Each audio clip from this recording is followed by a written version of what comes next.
How do you bring the senses into your studies? Mainly, I bring them in as a topic to be investigated.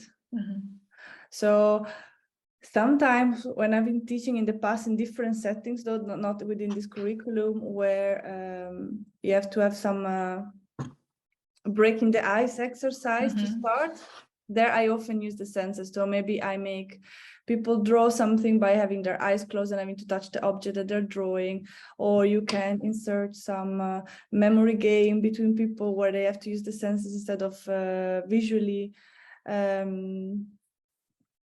or they have to, some small exercises that have the senses involved. It's always much more ice-breaking than any other kind of exercise, I noticed, because you really need to become the kid version of yourself, so to say, and people also often have to laugh with it.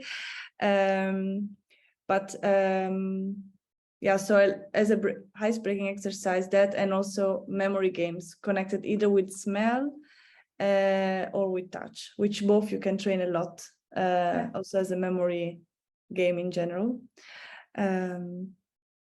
So that, while in other settings, a bit more serious, so to say, the sensorial part came up as a topic to be investigated. So maybe there is an assignment or a specific technique that you need to execute. And then you find, as the topic of the assignment, a sensorial aspect to apply this technique towards. For example, when we're talking about inflatable, so the programming inflatable onto textiles,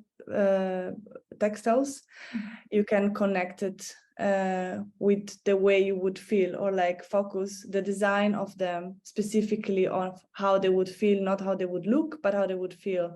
So, and the same goes for if you think about heat and cold or other sensorial input on the skin, then the design part, instead of thinking, oh yeah, they have to look like that, it's more how would it feel instead of how would it look, if that makes sense.